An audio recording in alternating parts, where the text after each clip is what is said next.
നമസ്കാരം. കാന്തല്ലൂർ വട്ടവടയ്ക്കു സമീപം പഴന്തോട്ടം മേഖലയിൽ കാട്ടുതീ പടർന്നു പിടിക്കുമ്പോഴും പരിഹാരമാർഗങ്ങൾക്കായി കിണഞ്ഞു ശ്രമിച്ച വനം വകുപ്പ്. ആനമുടി നാഷണൽ ഷോല പാർക്ക് ഭാഗത്താണ് തീ ഇപ്പോൾ പടർന്നു കയറുന്നത്. കഴിഞ്ഞ 3 ദിവസമായി ഈ ഭാഗത്ത് കാട്ടുതീ പടർന്നു പിടിക്കുകയാണ്. ഇതിനിടെ സാമിയാളറ ആദിവാസി കോളനി ഭാഗത്ത് എപ്പോൾ വേണമെങ്കിലും തീ പിടിക്കാമെന്ന അവസ്ഥയാണെന്നാണ് ലഭിക്കുന്ന വിവരങ്ങൾ. സ്വകാര്യ വ്യക്തിയുടെ സ്ഥലത്ത് തീയിട്ടതാണ് പ്രദേശം മുഴുവനും പടർന്നു കയറിയിരിക്കുന്നത്. എന്നാൽ പ്രദേശത്തെ കാട്ടുതീ പടർന്നു കയറുമ്പോഴും വനം വകുപ്പിനെ സഹായിക്കാൻ ആരും മുന്നോട്ട് വരുന്നില്ലെന്ന ആരോപണങ്ങളാണ് ഇപ്പോൾ ഉയരുന്നത്. തീ അണയ്ക്കുന്നതിനു സഹായിക്കാൻ താല്പര്യമുണ്ടെങ്കിൽ എത്രയും വേഗം അറിയിക്കണം എന്നാണ് ചിന്നാർ റേഞ്ച് ഓഫീസർ അറിയിച്ചത്. മറയൂർ കച്ചാരം വെള്ളച്ചാട്ടത്തിലേക്കും ഭ്രമരം വ്യൂ പോയിന്റിലേക്കും ഈ മാസം ആദ്യം വിനോദസഞ്ചാരികൾക്ക് വിലക്കേർപ്പെടുത്തിയിരുന്നു. കാട്ടുതീ സാധ്യത കണക്കിലെടുത്തുകൊണ്ടാണ് വനം വകുപ്പ് വിലക്കേർപ്പെടുത്തിയിരുന്നത്.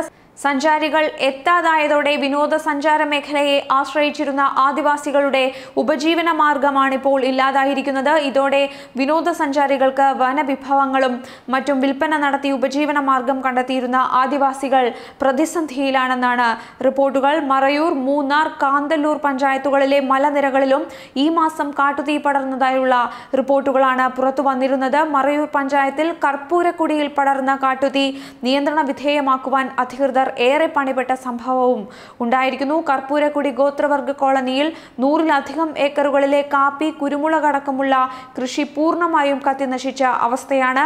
കുടിക്കു സമീപമുള്ള കൃഷിയിടത്തിലിട്ട തീ മറ്റു പ്രദേശങ്ങളിലേക്ക് പടരുകയായിരുന്നു. കാന്തല്ലൂർ പഞ്ചായത്തിലെ തീർത്ഥമല, ചാനൽമേട്, പെരടിപ്പള്ളം എന്നിവിടങ്ങളിലും കാട്ടുതീ ശക്തമായി പടർന്നിരുന്നു. കാന്തല്ലൂരിലെ ഒള്ളവയൽ, മറയൂർ പഞ്ചായത്തിലെ കർപ്പൂരക്കുടി, അഞ്ചുനാട്ടാൻപാറ, മുരുകൻമല എന്നിവിടങ്ങളിലും പടർന്ന തീ സർവനാശം വിതച്ചാണ് മടങ്ങിയിരിക്കുന്നത്. വേനൽ വരുന്നതിന് മുമ്പ് കാട്ടുതീ പടരാതിരിക്കുവാനുള്ള നടപടികൾ എടുക്കുന്നതിൽ വനം വകുപ്പിന് വൻ വീഴ്ചയാണ് ഉണ്ടായിരിക്കുന്നത്. ഇവിടങ്ങളിൽ ആവശ്യത്തിന് ഫയർ ലൈനും വെട്ടിയിട്ടില്ല.